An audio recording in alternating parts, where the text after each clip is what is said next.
Shalom sahabatku, mari kita siapkan hati kita untuk dapat merenungkan kebenaran firman-Nya di pagi hari ini, yaitu kudusnya sebuah perjanjian dan sumpah. Mari kita buka Alkitab di dalam kitab Yosua 9 ayat 19 sampai dengan 21. Berkatalah pemimpin-pemimpin itu kepada seluruh umat, kami telah bersumpah kepada mereka demi Tuhan, Allah Israel. Oleh sebab itu, kita tidak dapat mengusik mereka. Beginilah akan kita perlakukan mereka, membiarkan mereka hidup, supaya kita jangan tertimpa murka karena sumpah yang telah kita ikrarkan itu kepada mereka. Lagi kata para pemimpin kepada mereka, biarlah mereka hidup. Maka mereka pun dijadikan tukang belah kayu dan tukang timba air untuk segenap umat, seperti yang ditetapkan oleh para pemimpin mengenai mereka. Setelah bangsa Israel menumpas penduduk dan kota Yeriko, kota yang berbenteng kokoh dan kuat, juga penduduk kota Ai yang besar itu, maka kabar peneguhan tentang betapa perkasanya Allah yang menyertai bangsa Israel tersebar luas kemana-mana. Hal yang sama juga sudah lama didengar oleh orang-orang Gibeon yang tinggal di sekitar wilayah tanah Kanaan. Mereka mendengar bagaimana Tuhan Allah Israel dengan tangan yang kuat telah menekan dan memaksa Fir'aun dan Mesir untuk melepaskan umatnya. Kemudian kisah-kisah besar itu juga diteguhkan kembali oleh jatuhnya kota Yeriko dan kota Ai ke tangan bangsa itu. Yang satu jatuh hanya dengan puji-pujian kepada Tuhan, yang lain jatuh dengan hikmat yang Tuhan berikan kepada bangsa itu lewat strategi perang yang sangat handal.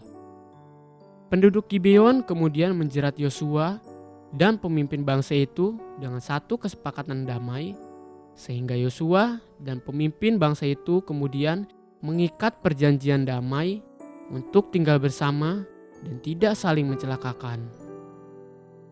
Barulah kemudian Yosua sadar bahwa mereka sebenarnya tinggal bukan dari wilayah yang jauh, tapi justru dekat dan di dalam wilayah tanah perjanjian. Setelah sadar bahwa mereka tertipu, Yosua menegaskan kepada bangsa Israel, sekalipun mereka telah tertipu, tapi di antara mereka telah terjadi sebuah sumpah setia. Mereka tetap harus menghormati isi sumpah setia yang sudah mereka buat. Kita kemudian tahu bahwa setelah itu, Yosua bahkan habis-habisan membela orang-orang Gibeon ketika mereka diserang oleh 5 raja-raja kota, semua hanya karena sumpah setia yang sudah mereka buat. Itulah makna akan sebuah sumpah setia. Firman Tuhan hari ini melalui hidup Yosua menegaskan bahwa sekalipun caranya tidak benar, sekalipun merasa telah terjebak, sekalipun telah salah melangkah, tapi karena sudah berjanji dan bersumpah, maka Yosua memilih untuk tetap setia terhadap sumpah, bukan untuk melanggarnya. Firman Tuhan pagi ini mengajarkan kita untuk memahami akan betapa kuat dan kudusnya arti sebuah sumpah setia dan sebuah perjanjian.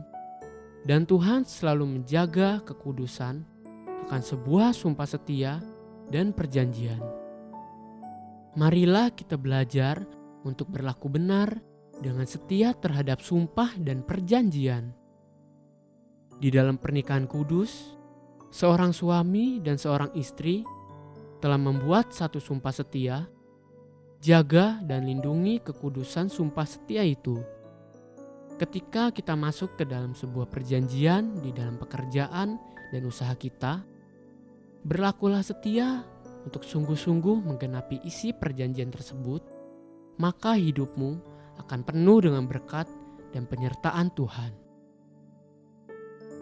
Haleluya!